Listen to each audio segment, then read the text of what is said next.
নমো কৃষ্ণ শংকৰ গুৰু হৰি ৰাম ৰাম হৰি ৰাম হৰি ৰাম। ধ্ৰুৱ মনুৰ সাক্ষাৎ পদ প্ৰথম ভাগ। ৰামে মতে যক্ষ গণ মাৰি নিৰন্তৰ খেদিনিয়া থৈলা কতো নগৰ ভিতৰ। ভাতৃ বৰি বুলি তাৰ পাশন চাৰয় নগৰ কুমাৰী চন্ন কৰিবা কচাই।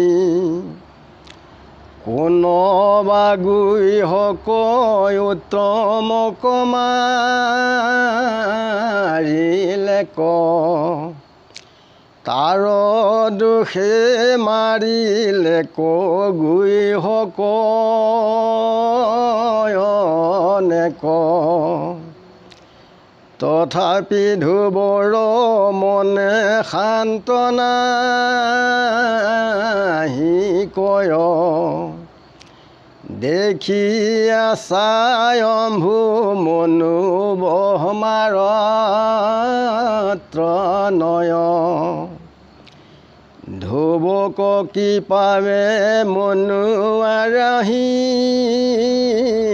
আৰথে ঋষিগণ সমে বাসী ভৈলায়াথে বেথে।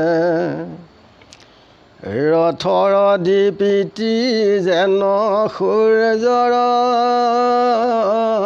কিৰণ কনক কিঙ্কিণী ছয় বাজেৰো নজন। মহাঋষিগণে বেৰি আছে চতুষ্পাশে গ্ৰহগণ সমে যেন চন্দ্ৰমা প্ৰকাশে। ব্ৰহ্মাৰ তনয় বেদ শাস্ত্ৰ নিপুণ কি কহিব আদি মনু স্বয়ম্ভু বগুণ। দেয় দীপ্তিমান তনু কৰণত্ৰ প্ৰকাশ খনেকে পালন্ত আখি নিপতিৰ পাশ। পিতামহ আশীলন্ত ধ্ৰুৱেও দেখিলা আগবাঢ়ি জানো শিৰে পৰি প্ৰণামিলা।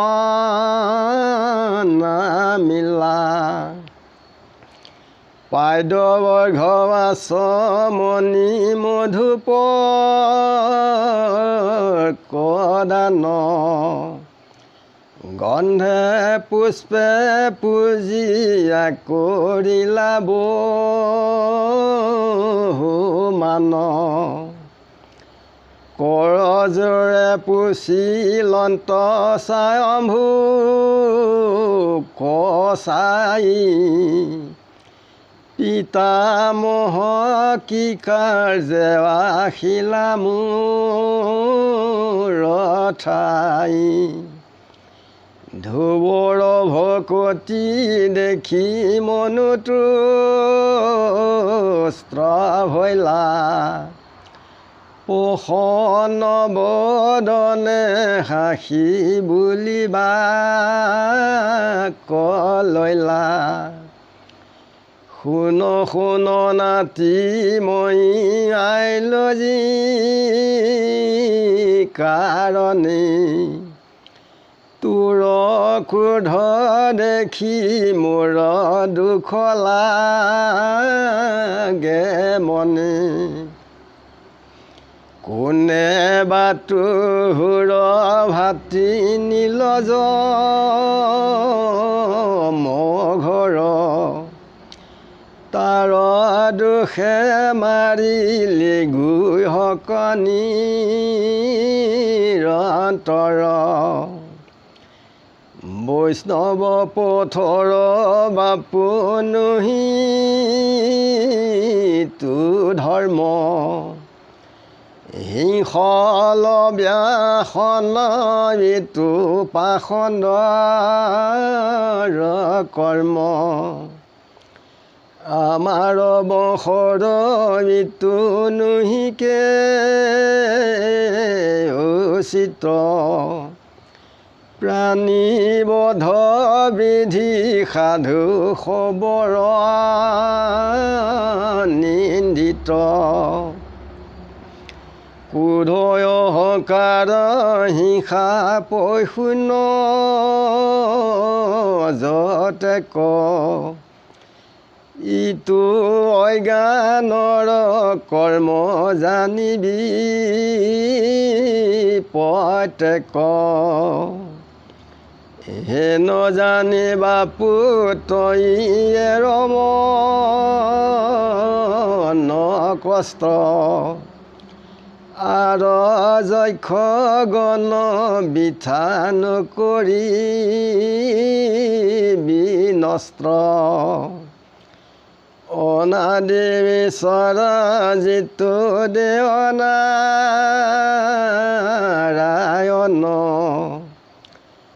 পাৱে পৰ পদ যাৰ আৰাধি চৰণ যাহাক আৰাধি তই লভিলি সম্পত্তি তাংক দ্ৰোহ কৰ তই কমন যুগতি যত চৰাচৰ দেখ সবে হৰিময়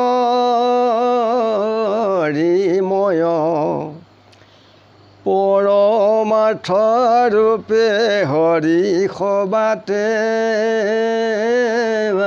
আশ্ৰয় হে ঈশ্বৰক যিটো নজানে পামৰে দেহৰ কুশল সাধি তাকে দ্ৰোহ কৰে কোটি কোটি জন্মে তাৰ নাহিকে নিস্তাৰ জানি প্ৰাণী হিংসা বাপু নকৰি বিয়াৰ একে আত্মা কাকো নকৰিবি আত্মা পৰ হৰিময়ী দেখিবি সমস্তে চৰাচৰ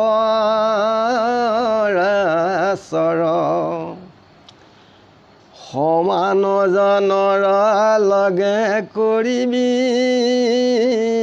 সখিত্ৰ উত্তমকো মান্য কৰিবি যথোচিত দীনজন দেখি দয়া কৰিবি অশেষ তুত তুষ্ট হৈব সৰ্বজীৱহি শিকেশ হৰি তুষ্ট হৈলে সুখে লভিবি মুকুতি আৰু তুত কহো সাংখ্য যুগৰ যুগতি মহাপঞ্চভূতে হৰি স্ৰযন্ত্ৰ সংসাৰ প্ৰকৃতি পুৰুষ দুয়ো সংযোগবে বহাৰ গুণৰ সংসৰ্গে সংসাৰত পৰ্বতয়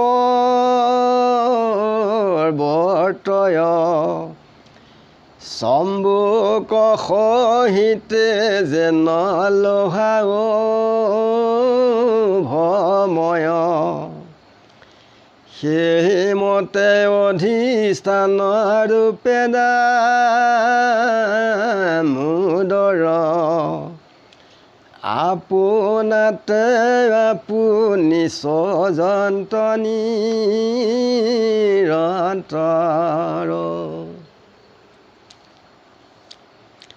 ধ্ৰুৱই যিবিলাক যক্ষ আছিলে এই সকলোবিলাকক ভাতৃ বৈৰী বুলি কাকো এৰা নাইকিয়া, এফালৰ পৰা মাৰি গৈছে, নগৰ গোটেইখন স্বৰ্ণ কৰি পেলাইছে। তেখেতৰ ককায়েক আছিলে উত্তম আছিল, উত্তমক মাৰিলে বুলিয়েই তেখেতে বহুত গুৰিহকক মাৰি গোটেই ধ্বংস কৰি পেলাইছে।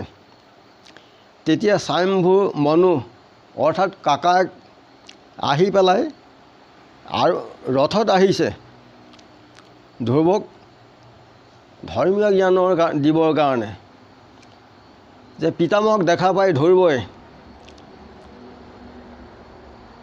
আঁঠু কাঢ়ি তেখেতক প্ৰণাম জনাইছে আৰু পাদ্য আৰু অৰ্ঘ্য দান দি পেলাই গন্ধে পুষ্পে তেখেতক প্ৰাৰ্থনা কৰিছে আৰু কুশল বাতৰি সুধি পিতামহক কৈছে যে আপুনি কি কাৰণে আহিল কওক।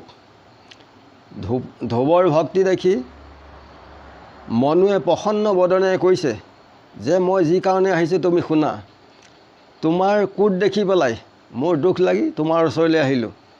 তোমাৰ ভাতৃ উত্তমক মাৰিলে বুলি তুমি ইমান যক্ষক মাৰিব নালাগিছিলে, কাৰণ উত্তমক যক্ষই মাৰিলে তুমি কেনেকৈ জানিবা যে তেওঁৰ কাৰণে তেওঁ এইটো বিধাতাই তেখেতৰ ওপৰতে লিখা আছিলে যে এইটো বৈষ্ণৱৰ কোনো ধৰ্ম নহয়, এইটো হিংসল পাখণ্ড ধৰ্মহে হয়, যে আমাৰ বংশৰ এইটো কোনো উচিত নহয়।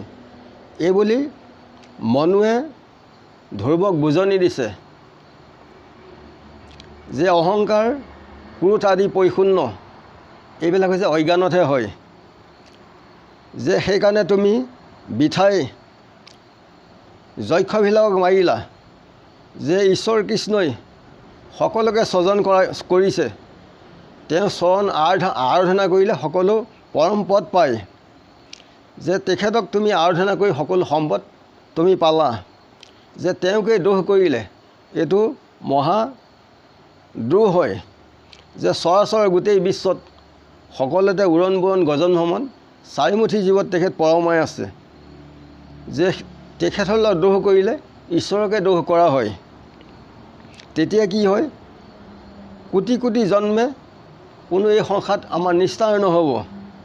যে জানি পেলাই তুমি হিংসা নকৰিবা, যে সকলো আত্মা এডাল অগ্নিয়েই গোটেই বিশ্বত জ্বলি আছে। ঠিক তেনে মাধ্যমে এক কৃষ্ণই সকলোতে পৰমাই আছে। সেইকাৰণে হিংসা কৰিব নালাগে, সমানজনত সখিত্ব কৰিব লাগে, উত্তমক মান্য কৰিব লাগে আৰু দুখীয়াক দৰিদ্ৰ কৰিব লাগে, দুখীয়াক পুতৌ কৰিব লাগে, ধন ধান নিদিলেও মুখৰ বাক্যাই অমিত ভাষা দিব লাগে। তেতিয়া সৰ্বজীৱৰ কৃষ্ণ তুষ্ট হ'ব।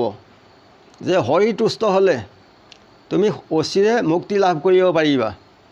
যে কৃষ্ণই মহাপঞ্চভূতেৰে আমাৰ শৰীৰ পঞ্চভূতৰ শৰীৰ বনাইছে, প্ৰকৃতি পুৰুষ ৰূপে সংযোগে এই সংসাৰখন তৈয়াৰী কৰিছে। ঠিক তেখেতেই সকলো স্বজন কৰিছে, একে আত্মা বুলি কাকো হিংসা কৰিব নালাগে। যিজনে আপোন পৰ ভেদক কৰৈ তাক মই ঘূৰত্বৰ দিওঁ মৃত্যু হৈ। এহি জানি চুতবৰ কৰিয়া বিচাৰ অনুক্ৰমে সবাতে কৰিবে সতকাৰ। কিন্তু তাসম বাদ মোক দেখিবে ক মনে অন্তৰ্যামী ৰূপে ব্যাপী আছো সৰ্বক্ষণে। যে আপোন পৰ আত্মা এজনী এটাই, বেলেগ বেলেগ নহয়। এডাল অগ্নিয়ে বিভিন্ন ধৰণৰ ঠাইত লগাব পাৰে। ঠিক সেইকাৰণে আত্মৰ সৰু বৰ নাই, সকলো সমান। সেইকাৰণে চুতৰ ডাঙৰ সৰু বিচাৰ কৰিব নালাগে।